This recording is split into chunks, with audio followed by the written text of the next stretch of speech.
Hello, hello, hello. Happy Wednesday, everyone.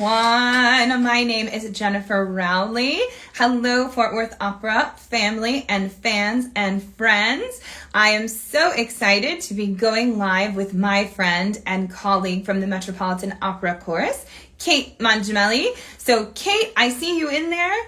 Just click join and we will go live together. Woo! Here we go. Going live. Now, hi everyone. Thanks so much for joining us already. I love it. We're just waiting for Kate to join us. So excited to have this. There she is. Hello. Hard. How are you? I'm great. How are you? It's nice to see you. Nice to see you too. I miss you so much. I miss you too. All my New York friends at the Met and everyone and all of their happiness. How are you doing? We're good. We actually relocated. So Oh, we're still in the area, but we left the city and now we're living in New Jersey. oh, fabulous. So I'm logged in from our new house, which is very sweet. Oh, And we're wonderful. we're only like 25 minutes from the Met, so it shouldn't be too big of an adjustment, I hope, once we're back and I'm driving instead of taking the subway. So many people who work at the Met who live in New Jersey. You're going to love it. Yeah. Everyone says it's fantastic. Oh, Yeah. congratulations. I'm so happy for you. Thank you. Everyone who is joining, thank you so much for being with us today.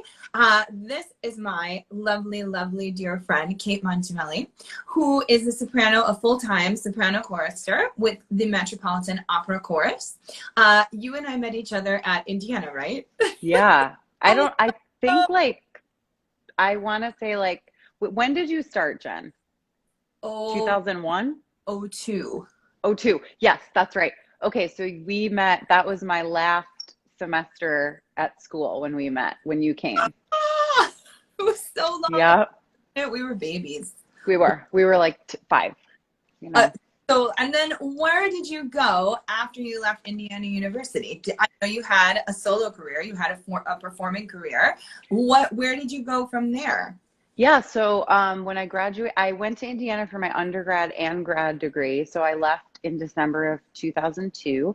I moved to New York City for just a brief 6 months before I went to Glimmerglass Opera in their Young Artist program. And Oh, then I went to Florida Grand Opera for 2 years doing their Young Artist program. oh wow. I love the Florida Grand program. There's so Yeah, it was great. much out of there. That's fabulous. And then after the young artist circuit, did you do like gigs, solo gigs and working Yeah. and I know my husband said you guys had a church job We together. did, we did. We had a church. Oh my gosh, that church job was so funny. Tony. So, I basically I was a soloist for about 10 years traveling. I lived in Philadelphia for a little while. I lived in Chicago for a little while, and then I came back to New York. I mostly worked in the States. I didn't really sing in Europe at all, and did a bunch of young artist programs and whatnot until about 2005. And up until that point, I was a mezzo, and I switched to soprano in 2006. So I've been a soprano for 14 years. That's Oh my crazy.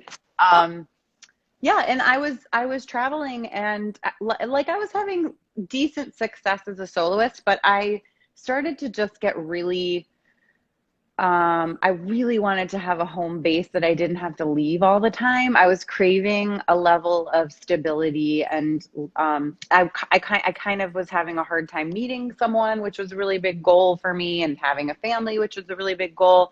So in 2011, after many years of being a soloist, I decided to audition for the Met Chorus. I had a bunch of good friends that had recently joined that were really seeming to like it. yeah. And I was living in the city at the time, and I had a day job, which I had not really ever had until 2010. I was able to sustain myself with singing and like random church jobs here and there. Yeah. And I took the audition and I got the job. I got the job that season. And so I started the following summer of 2012 and have been there ever since. Did you start as a full-time chorus member or were you part-time and then moved up or? Yeah, so my story was when I did my audition, I got a call from the chorus administrator a few weeks later, and he asked if I would join one opera. We were doing Ernani, Okay. and a full-time chorister had retired after the season began. So Maestro Palumbo was just trying to fill specific operas that he really needed to have a person in that she had left. And Okay. so I was asked to be in Ernani, but Ernani is not a show with extra choristers. So I was the only non-full-time chorister in that show. And then that was the only show I did, which was great because it gave me a chance to try out the job. I didn't know how I was going to feel Like, after being a soloist. Like, am I going to not am want to do this? yeah, of course, of Yeah, course. like, Yeah. is it going to feel weird? And it was really fun, and the environment of the chorus was really warm and welcoming. And Yeah. then during that run, I was asked to do a callback audition for a full-time position, and then I ended up getting that position. So what was, I mean, we're doing this virtual audition intensive Yes, yes. opera. So I've never actually been in the place of auditioning for a chorus position. So can you tell us a little bit about what your first audition was like? What do you have to do in a chorus audition that as a soloist you didn't have to do? And then what was that callback audition like? How much preparation, how much sight reading, like what's involved there? Well, at least at the Met, one good thing for people who might be listening that are interested and curious and that want to take an audition there, we are not asked to sight read. Maestro Palumbo does not have you sight read. So that is like a huge relief. So basically the initial audition was very similar to a normal audition that you would have for an opera company. It was in front of a panel of Maestro Palumbo, the chorus delegate. So there's a female and male union delegate that the chorus votes for. So they're in there. And then our chorus administrator. And then there are two members of our chorus that also do administrative work. So it's for about 6 people. There's no one else from the Met music staff in there other than the pianist. And you get to pick your first aria, and you might be asked to sing part of a second, a whole second, or no second aria. So my first audition, I started with L'altra notte from Mefistofele, which was like one of my jams. And I can't remember if he asked me for a second aria, but I have to say that after all the experience I had auditioning and all of the roles I had sung at that point, when I walked into that Met chorus audition, I was like so confident in a way that I didn't necessarily feel if I was auditioning for a specific role or like for just a general opera audition. And so I felt really good about it because I was like, I can sing in this chorus if yeah, like, it's fine. Yeah. So I wasn't nervous and I had fun. And then I knew that he liked my singing since he offered me this one opera right away. The second audition, though, was definitely more nerve-wracking because I knew what was on the line in a more realistic way at that point. Right, because the full-time job it's a very widely coveted job in New York City because it holds benefits and security and a full schedule of work. Yeah. Until you retire, basically, right? Yeah. And I kind of knew all of that in the audition, the first one, but I didn't know if I wanted that yet, if that makes sense. Yeah. And so I did Ernani. I thought it was really fun. I could see myself in the chorus and feeling satisfied and having fun. Mm-hmm. And so then when I was asked to come back for the callback audition, the stakes were higher. And I'm sure some of you that are listening know what that feels like when you go into an audition that you really want, or like a young artist program you really want, or a role at school or whatever it is. And you kind of can make yourself a little more nervous than you need to be. Of course. Of course. So that audition also was kind of intense because there's not, as you know, Jen, there aren't really a lot of rooms at the Met to warm up in unless it's your specific dressing room, which they didn't give us that day, or you sign out for a practice room, which at that point I didn't even know that was an option. So I was living in Brooklyn at the time. So I warmed up at home. I had my subway ride to the Met. Like I had to just kind of do some Yeah. lip trills in the hallway. I had no idea if I was still warm. And then I think there might have been 5 other sopranos auditioning for the same spot. And so then we all had to sit around this table, a round table in the cafeteria, just waiting to be called into audition. And Oh, it was nerve wracking because I was always a person I would just like go into the audition as late as possible so I didn't have to stand around in the halls and like small talk. I just wanted to focus and do my thing and leave. But I had to chat with people, which was fine. But it also made me more nervous because I was like, what if this girl what did is she say? better than me, or, um, so I went in and I sang L'altra notte again. And then he asked me for the second half of Rusalka. So I Right. sang that. And then I was just like, I'll see you later. I was going to see him probably within the next few days for a performance. Right. And I just didn't know what would happen. But I felt that if I didn't get the position that time with that round of auditions, I knew I wanted to just keep auditioning until I got the job. Right. So it was good knowledge to have. So what's the difference, right, between being a soloist at the Met and being a chorus member at the Met? There's obviously a very large difference between how you make your money, the amount of work that you do, for you coming from like a young artist background into, some performing work and then into the chorus. How is your life different as a chorus member as opposed to as a soloist? Like, do you feel more calm as a chorus member, or how did it change for you? Well, especially, first of all, it changed because there's a little girl running around my house, which had not happened until that. She just came in with our dear babysitter, Erin. So it changed a lot, Jen. Yeah.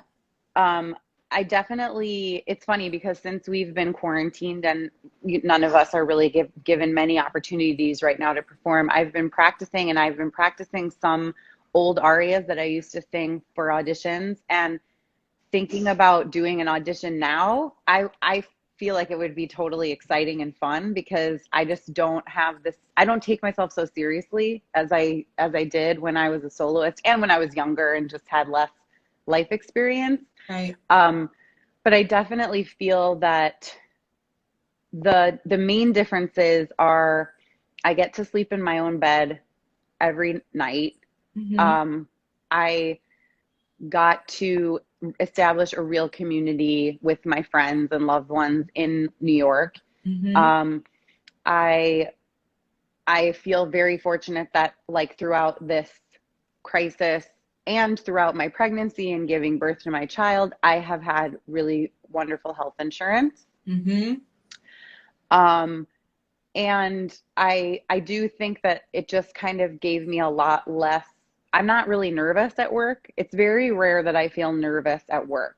It does happen, but I could probably tell you which operas that I felt that way for specifically, because in the same way that I was talking about the audition, maybe those operas have a heightened, I love them more, or the amount it took me to learn the part was a lot and it's Yeah. hard. And so I want to execute it well. Or I have a special, like I was a nun in the dialogues of the Carmelites. So that was like really exciting for me to do. So, but overall, I would say the biggest difference is just that I feel a sense of stability that I did not. I did. I mean, this pandemic has all of us not feeling much stability at all, right? But I felt a sense of stability. That Yeah. must feel more calm and settled and all Yeah. things. It seems like everyone in the Met course they're such amazing people. They're so kind. They're so friendly. And everyone I talk to seems to be like, yeah, it's so great to like have a life and a family and a house and you can like go and do things with your family and like you said, sleep in your own bed. So I think it's really great to hear like someone who's lived in both worlds, Yeah. sure that they're Well, even watching right now who, are really saying to themselves like, yeah, I could be a full-time chorister. That would be amazing. I'd love to have a child, that kind of. Yeah. So I think part of what got me even thinking about auditioning was that my voice teacher, I've studied with Trish McCaffrey for Oh yeah. 17 years. And she, our lessons are very, very technique based. There's not a lot of chatting. If any of you know her, have taken lessons with her, she's like all business. So Yeah. we didn't spend a ton of time talking about my personal life over the years. But at one point, after I got the job at the Met, she said, I want you to sit down and write some goals for yourself because I can see you in this job sort of coasting for a while, and I don't want you to do that. Like, I want you to keep moving with your goals. And so I did that. And I've been thinking about it a lot during the pandemic for whatever reason. But one of the goals that I wrote down was I wanted to have a child because it Mhm. was something that I personally always really wanted. And I was in a long relationship with another singer, and that was tough because we were both always traveling and had opposite schedules. And then I was single in the city for a while, which was fun, but also like totally annoying. Yeah. And so I was single when I wrote this list of stuff that I wanted, but I made it more about my personal goals and not my professional goals. Yeah. And I definitely know that this job helps facilitate me achieving those personal goals. And I might have been able to achieve them as a soloist as well. That's not to say I wasn't, but I wasn't feeling satisfied with that lifestyle. So I thought I should make a change and try to get other things in my life that I wanted, And I It's met my husband like a year and a half after I got the job. oh. And then we got married, and I got pregnant like 30 seconds after we got married, and we had a baby. And here now she's almost 3.5. And, all of those steps I took led me to where I am now. And that's the same for all of us. And they all are valid, and they all are important to our personal development. And I think if anyone's listening that is interested in the job once we all return to performing again, it's definitely something to pursue. Because even if you don't know if you want the full-time job, you could be asked to sing in the extra chorus for 2 or 3 shows for one season, and Yeah. you'll make a decent amount of money. You'll still be able to do other gigs or like have your day job or whatever it is you're doing to earn money, Yeah. and you'll get to try it out and see what you think. Absolutely. I want to say hi to some of my friends I've seen coming in here Yeah. because my friend Liz, who's in the chorus with me, is here. My See? dear friend Sarah and Olga, who is in the extra chorus, and I live in her town. I moved to Oh, her town. thanks for joining us. Welcome, welcome. So Thank you. talk about the job, right? Let's talk about what you do at the Met. First of all, how do you learn all of that music? Because to me, it seems like a mountain. It overwhelms me just to think about it. It is actually not that hard for me because Maestro Palumbo prepares us very well. He Okay. knows how to lead rehearsals.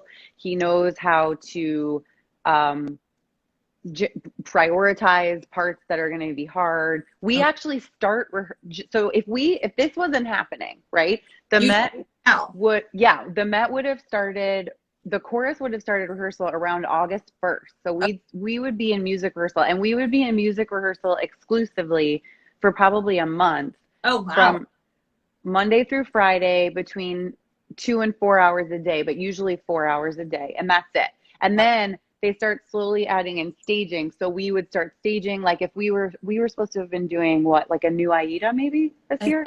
Yeah, the opening was supposed to be on. Yeah. So we would have probably been doing in stagings at this point for the new production. And then in 1 or 2 weekends, we'd start Saturday rehearsals too. And so even though the season doesn't open until the end of September, we will have been working for potentially 6 to 8 weeks before we start.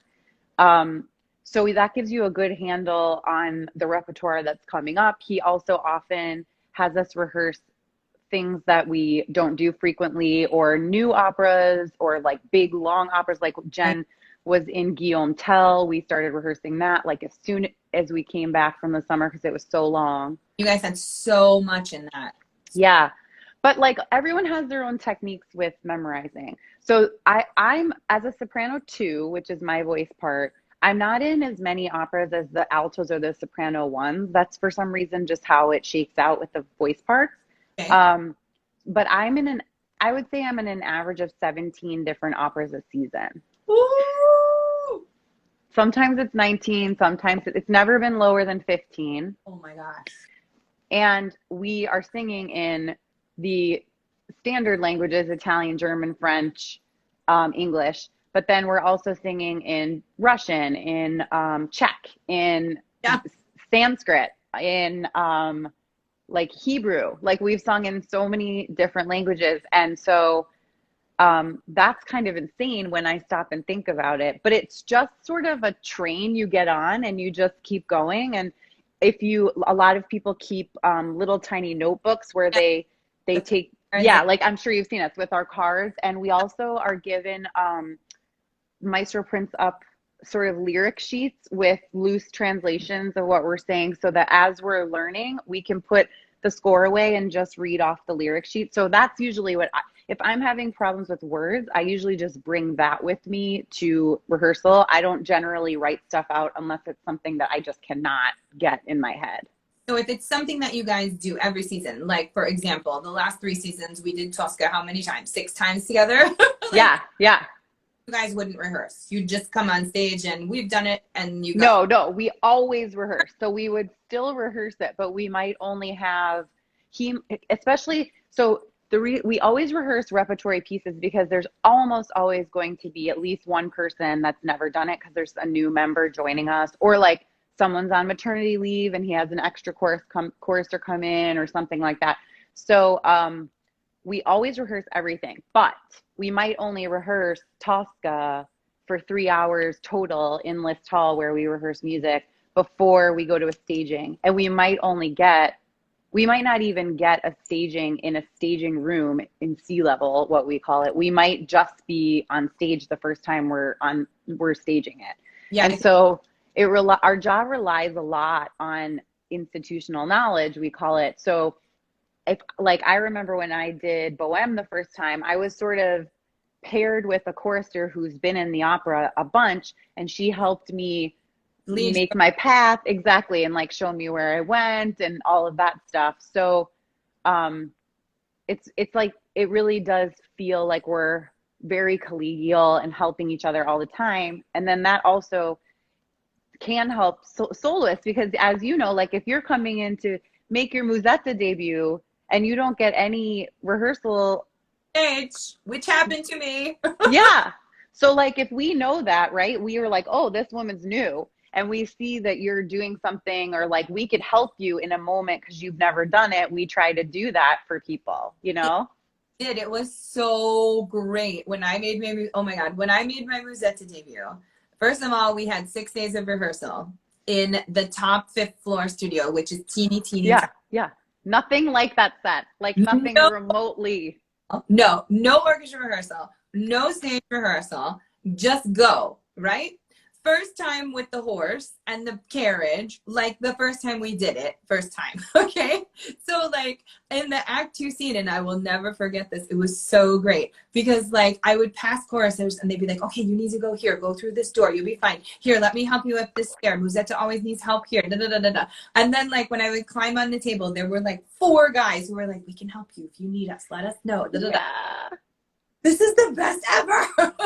Yeah, it's really that's like when my friends are there, it just makes it so much more fun for me. Like I remember when you came to do your first Tosca performance, I'm the first chorister with my friend Dan waiting backstage before we come out, and Tosca makes her entrance from there, and like Jen was standing there and I was like, yeah! You know, like it just it's fun. Like that's actually one of the surprising joys of the job is that there's a level of support that we can give collectively or individually to our soloists And, you know, if they're people that I know a lot of people now, I mean, because I sang as a soloist for a while, like a lot of the people that have come in since I started working are friends. And so it's really fun to be able to offer that support to people when they're, especially when you're making a debut.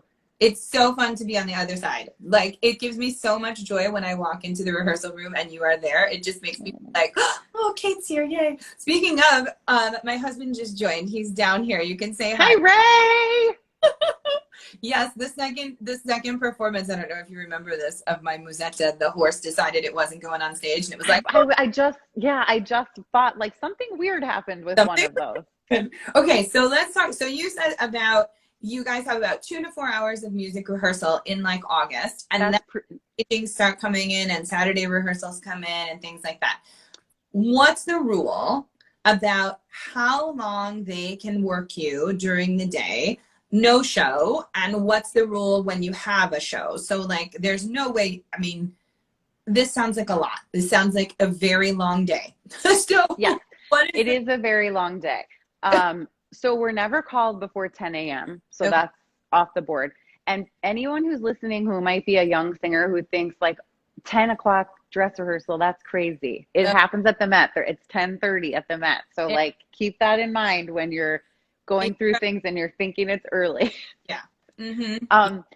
But so we're always called a half an hour before our call time, so that we as choristers do our own wigs and makeup generally. Okay. If it's something that's a major, like a crazy wig or one of those huge high wigs with a hat, or if it's a lot of crazy makeup or body makeup, then we get help with it. But in general, we're doing our own. Okay. So, we get called, let's say, for a 10 o'clock costume call for a 10:30 start time, let's say.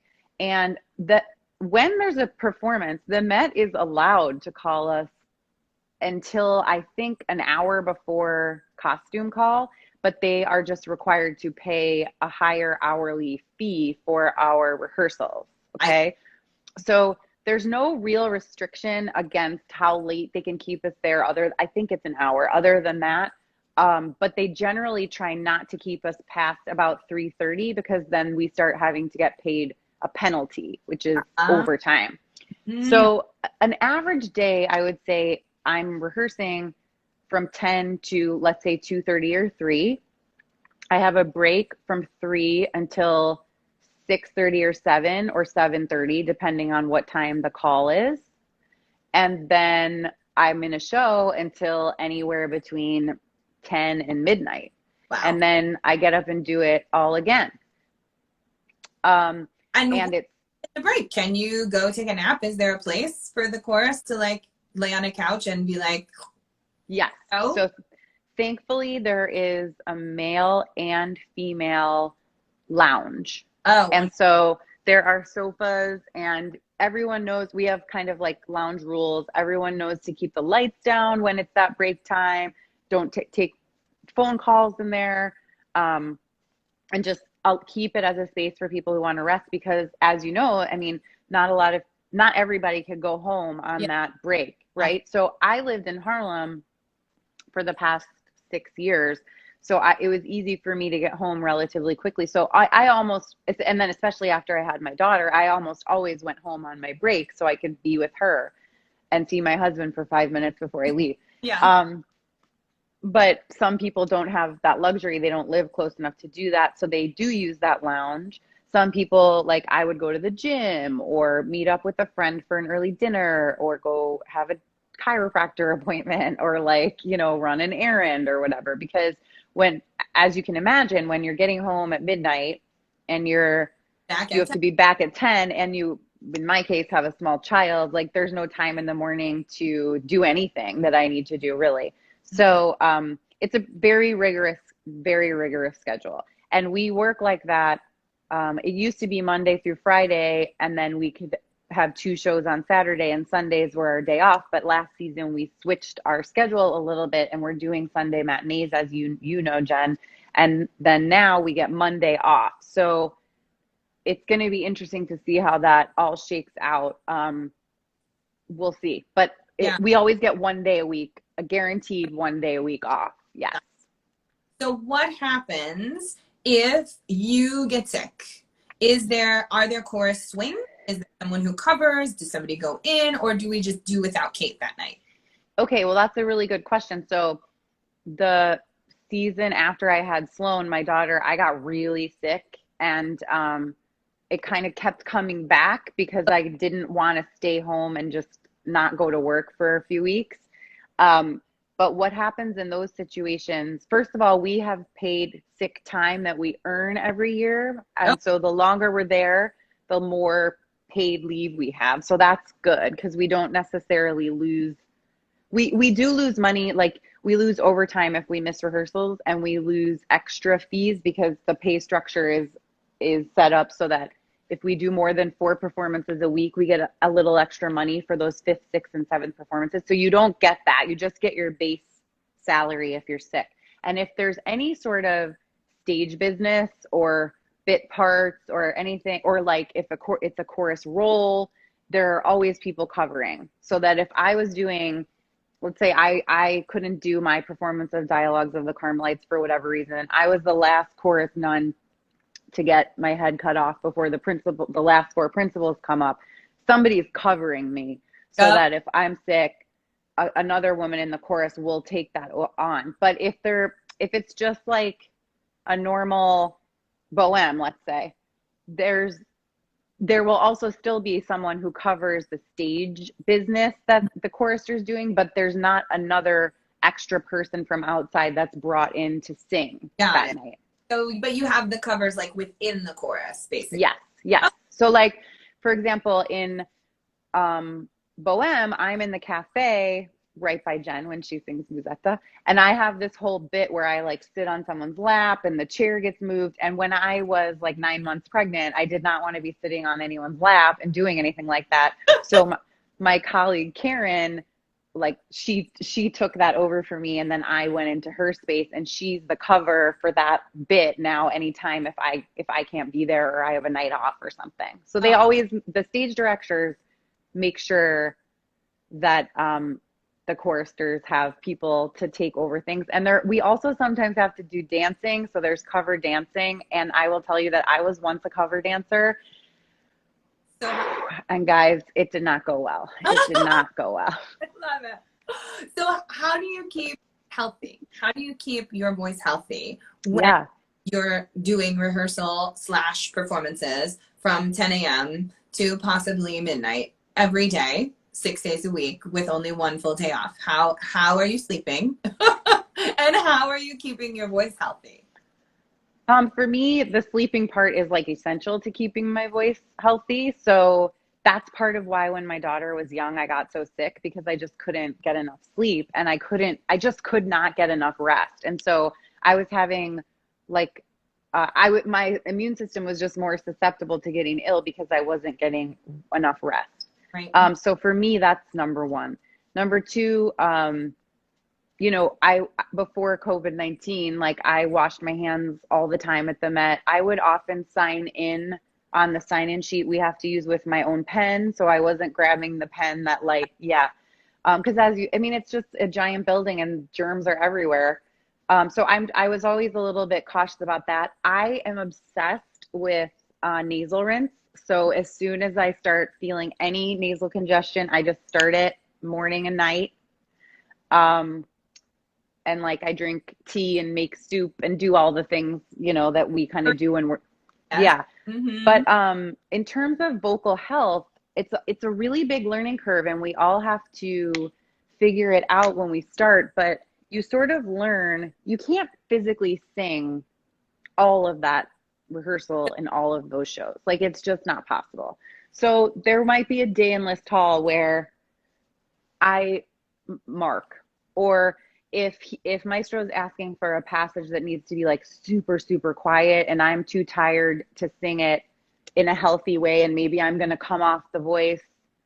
Ray is asking, do I use special water? I use distilled water when I do my nasal rinse. Very good for you. Very good. Be careful, those little parasites get up in there. I know. Yeah. I use distilled water and the little like salt packets from the Neil Med. That's all I do. Love. But so what was I just saying, Jen? I lost my train of thought when I saw the word douche. I'm not gonna lie, you guys. Wanted to repeat something over and over that was a little. Oh, yeah. So like he often wants us to sing a little quieter and less tall because it helps him hear tuning and blend. But with a voice like mine, which Yeah. is weighty, it's hard for me to sing that quiet all the time. So like on days like that, I might say, I'm just gonna sit this one out and mouth the word. Exactly. Exactly. Or like if we're doing Aida, like I know he needs my sound, so I'm thrilled to like pump that out. But then another friend of mine who might be a lighter soprano who doesn't have a weighty middle, she might back off a little bit in that section. So you sort of have to learn, and it does take some time, what your strengths and weaknesses are and where you're needed and where you're not. And I think for me that's actually been like the complete savior of my voice. And I feel like my voice is really healthy, and it's my production is still in a place that I'm proud of, and like I sing in front of people by myself and I don't feel nervous. And you know, vocal technique and keeping that up is really important to me. I also teach, and I actually teach some of my colleagues, which is like amazing. And also that you, as you know, like teaching also helps me make sure that I'm doing things right. So I would say those things, like I'm on it right away if I feel any kind of illness. Yeah. I try to get as much rest as I can. And I try to exercise and eat well. I almost never go to a loud restaurant or bar anymore because I just, can't talk that loud. With that ambient noise and you can't do that. I never do that either. I can't. I mean, when I'm singing, it's impossible. And the phone, I have to wear the earbud because I talk too loud. If I'm just in the room like earbuds in, you have to be super protective. And for you guys who you don't get the day off or 2 days off or 3 days off, that we have in between, you have to keep it fresh all the time. So I think it's amazing that you're still like, you're studying your technique, you're teaching your colleagues. I mean, this is an amazing, your voice healthy thing. Yeah. I mean, it's just like it's a non-negotiable, I don't want to leave the job whenever I'm ready to leave or when I retire with like a busted voice because I pushed the whole time I was there, Exactly. Awesome. Which is totally tempting to do because you're at the Met and you look out every day and like see this huge theater, and it's so scary when you stand on that stage and you're like, my little tiny is not getting out there. And so then you start like pushing into the space, and then you have to sit there in your mind and go, no. Right. It's right. built to take my voice. And it does. It's such a beautiful acoustic. Like, but it is so terrifying. I'm sure. I mean, I don't have, one thing I wanted to say was like, another blessing of the job that is very different from what you do is like, if I don't feel well one night, I can just not sing the hard phrase, but you don't have that option. And I didn't have that option as a soloist. So like, that's where the pressure, I don't feel it because I don't have it, and, but at on the other side of that coin, sometimes I kind of miss that, I kind of miss that, like, that nervousness and that like the stakes are high. Now, obviously the stakes are high for me because I work at the best opera house in our country, or my favorite, I shouldn't say, because I'm on Fort Worth Opera's site. But I understand. But so it's not like I'm not saying I don't take it seriously, but I just don't have the same weight. Like when you're singing Tosca, but you're carrying the show, it's a different level of pressure, and you're doing it at the Metropolitan Opera. So like, it's not even close to the same ball of wax. You know what I mean? And, but because I don't carry that stress around anymore, and for me it was stressful, that is what helped facilitate more openness in the rest of my life. Right. And I remember thinking that even if I didn't find a partner to have a child with when I got this job, I remember feeling so happy and proud that if I wanted to adopt a baby or like have one on my own, Yeah. I could afford to do that, and that was so exciting to me. And I it's not something I took for granted or take for granted now, you know. As in the summers, do you ever like live your soloist dream and go and do something in like June or July? I know some people do that. Do you ever? I haven't yet, but it is something that I'm thinking about. I haven't, mostly because the first 2 summers after I started, I was just like taking really amazing vacations. Hi, Lammy. One of my best friends just Oh, signed on. hey, hi, thanks Oh, for thank you. Thanks, Kareem. He says my hair looks great. it does. Um, Mm-hmm. Thank you. So thanks. Um, I got a blowout the other day. I haven't done that the whole quarantine, but I did it. I love it. So yeah, I went to India. I like took all these vacations I couldn't take before because I just couldn't afford them.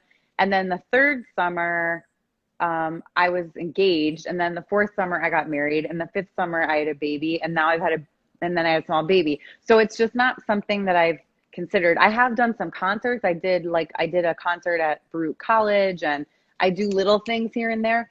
But actually, my friend Kareem, who just signed on, he and I have been talking about this kind of thing a lot, because I think that it would be just fun for me, even if it was like a church in town or something, like just doing some sort of programming where I get to do my own thing, because I miss it a little bit. You know, I don't miss it enough to go back out there and do it like full time, Yeah. but I do think it would be fun to do Yeah. more. A summer performance here or like, a concert here or there. Yeah, Yeah, it might be fun. And you yeah. have basically what, on most of May and We June. have we have half of May, all of June, and most of July usually. That's So, that's wonderful. What a great schedule. So yeah. let's talk about that little bambina that you have. Okay. Oh my goodness. Her name's Sloan, right? Her name's Sloan. Yep. She's a wild woman. She Thing. was born in April. She's got, yes, she sings all the time. I love it. She can memorize, like she's been able to memorize songs and books and stuff since she was tiny.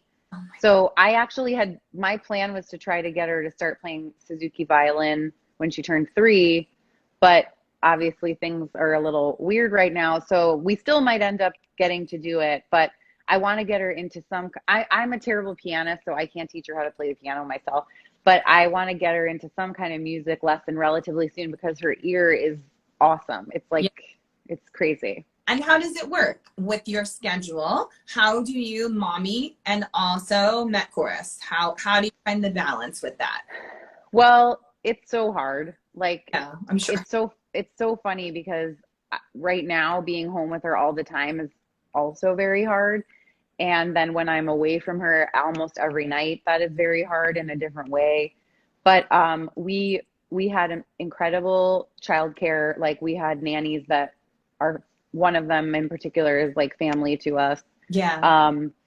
And it was when I told her we were leaving the city and moving here, like we were both just bawling on FaceTime. It was so sad. But we're going to see her. She's coming back. She's probably back in the city today, and we're going to meet up with her and go to the Natural History Museum in a week, because Oh, that's Sloane's favorite place. But we have childcare, and then 2 days a week she used to go to daycare with my husband. So my husband actually works in New Jersey and has been reverse commuting from New York City for several years. wow. Now you So oh, that's amazing. he now he only just commutes down some stairs. But yeah, I mean, eventually he won't have to. But it was great, because when she was like a year and a half, so I was going back to my second season since I had her, he started taking her to a daycare at a YMCA near his office 2 days a week. So they would get up and leave at like 7:30 a.m. and not come back until 6 o'clock.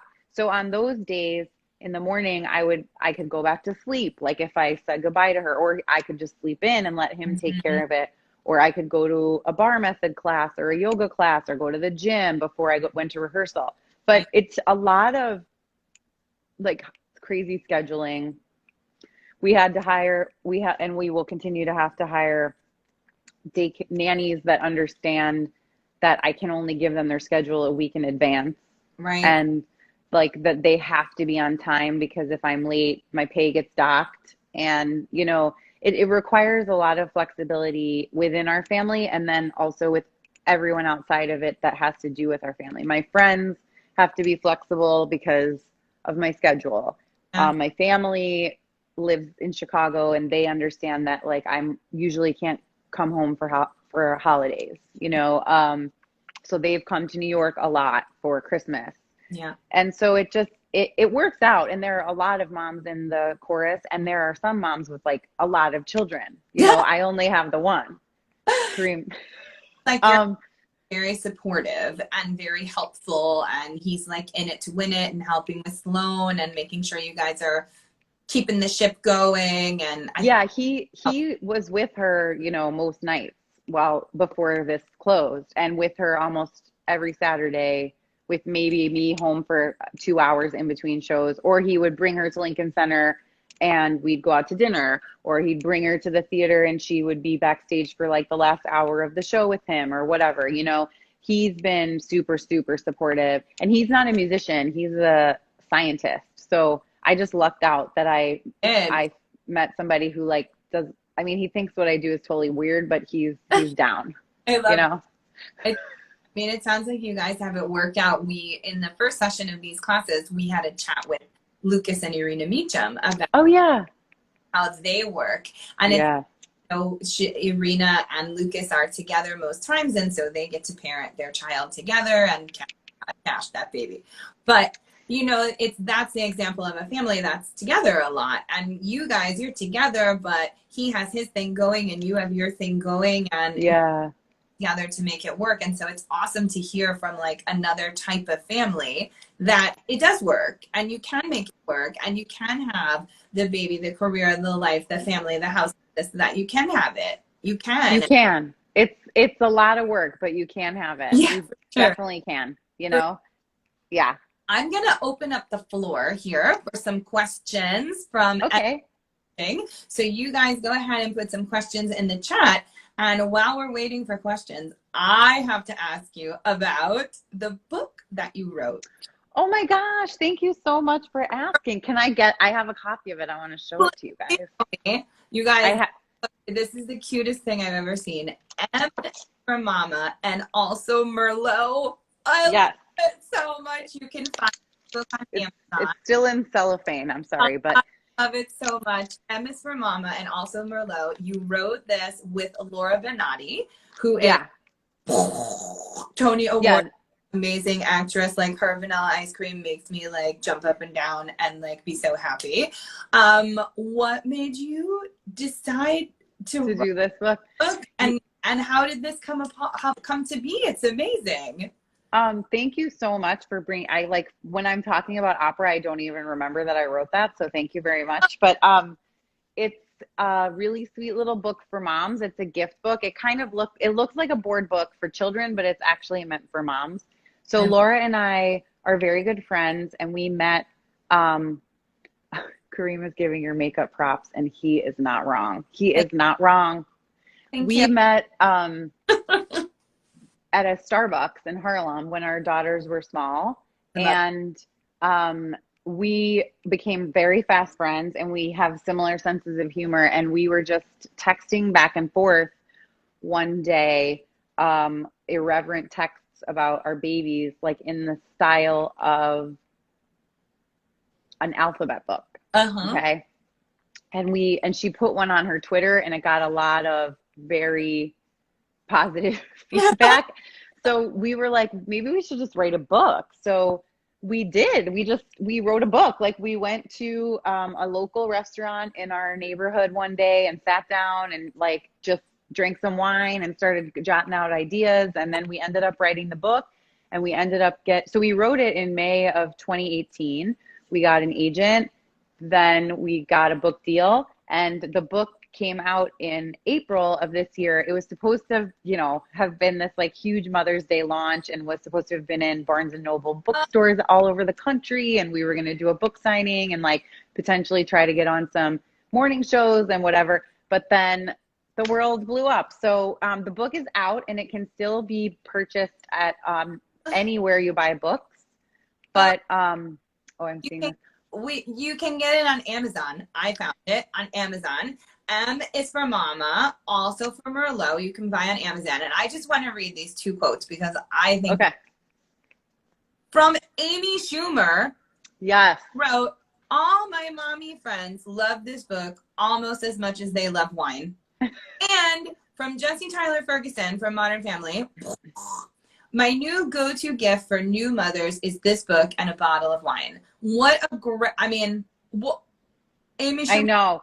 Tyler Ferguson. Well, Amy, those are both Laura's friends, which is incredible. But they they love our book, and Jesse just had a baby, so that's and Amy obviously has a baby too.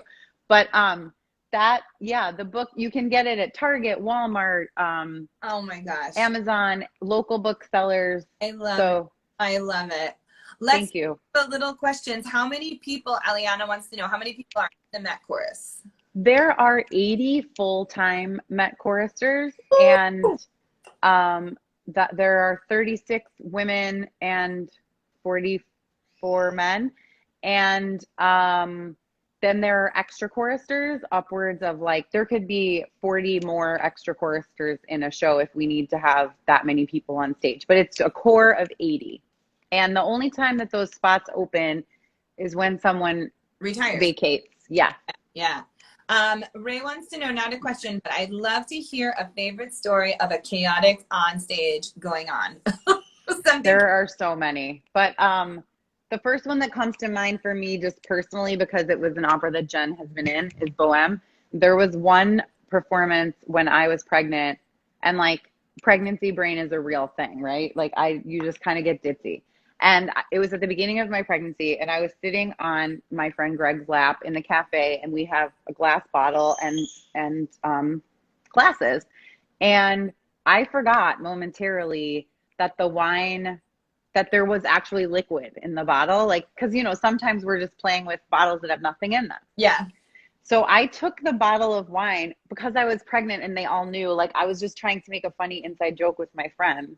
I picked the bottle of wine up and pretended like I was going to chug it, and then dyed pink water spilled all over my face, all over my costume. And we were cracking up, and we're really, really far downstage. So we kept having to turn our backs, and I was shaking. I was laughing so hard. And it's still one of the funniest moments I've had on that stage. During a show. For all I know, it was during a show you were in. I'm so sorry if it was. You weren't on stage yet, though. You weren't on stage yet. Ray, also, a favorite musical or theatrical moment that moved you? Oh, God. Okay, well, I can tell you right now. So this year, when Ms. Anna Netrebko sang Turandot in our New Year's Eve gala, I was bawling. And Turandot is a part for me. That is my voice. And a lot of times people sing Turandot with not a lot of ease. Yeah. And it's tough. When going back to the support aspect, we're all trying to give so much support, but you sometimes see people just really struggling and there's nothing you can do about it. Right. And I actually was I don't know if this part's right. Hi, Mom. My mom just signed on. I don't know if this part is right for her. I don't know. I was very, very, very skeptical about it. And then she started singing, and she, every phrase was so planned and thought out and artistic, and it had so much, it just was so thoughtful the way she sang it. And I was a mess. And my friend, who I also teach in the chorus, I teach her very regularly. She's on the opposite side of the stage. And we just kept looking at each other, just tears rolling down our face, because it was just the most exciting. It was so exciting. Were you guys there that night? I don't remember. Heard the video of her singing Turandot. Where is it from? Maybe Munich, with the amazing headdress. And it is just, I don't know why it's so perfect for her, but it really I know. Like she doesn't push in the bottom. She doesn't have to the top is so easy for her because her voice sits higher. Trouble whatsoever. And you are totally right. A lot of women, it's, you know, Turandot is hard. Come on, let's Hard. be honest. It's Hard. really hard. It looks like it's the most easy, wonderful, just out of her soul thing. It's spectacular. I also feel that way about her Aida. I think her Aida, when she does that Patria Mia and like lifts that soft palate for the high C and goes up to that high C and that tiny pianissimo that she does. Gorgeous. Yeah. Going crazy. I mean, it just... One other time, Ray, I want to tell you about that I'll never forget is Marco Bertie, the tenor. Yes. He was, I think he was at the Met singing, like maybe in Aida. And then there was this whole like big swap out with casting, and Roberto Alagna ended up singing our premiere of our new production of Manon Lescaut. So he had to pull out of Pagliacci. Yeah. And Marco Berti went into Pagliacci. And he was not somebody that previously had like really moved me in his singing. Like I thought he has an extremely powerful voice and it was solid and like whatever, but I wasn't moved by him. He was the most incredible Pagliacci. Like it was like, again, like that role just was so well suited to him. His acting was incredible. He was terrifying in the last scene. He was doing it with, I think it was either Pat Rosette or Barbara Frittoli. I don't remember. I think it was Pat Rosette, but he's like a really big guy and he was just so scary, but also sang the aria so well. And every night that he did it, we were all just like, this is insane.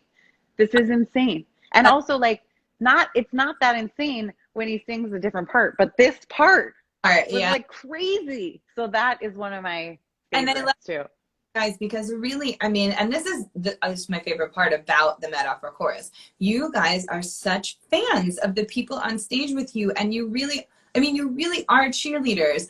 My favorite, I have to tell this story. My favorite moment with the chorus was last season in my rehearsal of Adriana Lecouvreur, when you were so good.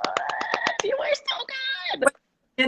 It was in the rehearsal. I didn't even have the full costume, nothing, But I did the Phaedra monologue for the first time in that scene in front of everybody. It was so good. I'll never forget it. Upset. Like, it's the best part of the opera, and she doesn't sing, but it's my favorite. But I finished that act, and I remember, yeah. And you guys stood up and started screaming and cheering for me, and I lost it. Like, bawling, crying, like it was so amazing. So amazing. I can't, like, every time I'm in the room with you guys, I feel so supported. Oh, I'm so glad. I'll never. Well, Jen, that was incredible. Like, you were incredible in that. Thank you. Seriously. Honey. Thank you. It was amazing. So my student Julia is asking me a question. Oh, Julia. Okay, we have 2 minutes, and Instagram's gonna kick. Okay, cool. Opera that you haven't gotten to do yet. Is there even any you haven't done? Oh, that is a good question. Well, Julia, my dream opera is Tristan and Isolde, which I will never be in as a chorister. So I haven't been in it, and I probably won't be in it. But if you were to say, what's your dream role? What role would you want to play? It would be Isolde. It would be Isolde. Amazing. I think you could do Isolde. Come on. I know I could, but that's not what I do anymore. You know what I mean? So great. So much amazing information about the chorus, about being in the chorus, about auditioning, all of this, your life, everything. Thank you so much for sharing. Thank you. Last hour. We are so happy to have you as a part of the Fort Worth Opera Virtual Audition Intensive #Insta interviews. Yes. Thank you everyone who's been here watching. We are going to have this video up for you on the Fort Worth Opera feed on Instagram, so you can watch this back at any time. And we will share it obviously on my page, and we will send it to you, Kate, so that you can also share it. But it has been a true joy to have you. Me too. And you just look so stunningly beautiful. I can't leave this without saying that. So much love. Thank you so much. Be safe. You Stay too. healthy. Hug your bambina for me. I will. Hopefully I will see you very, very soon. Yes. Yes. House. Okay. Sweetheart. Bye. Talk to you soon. Bye.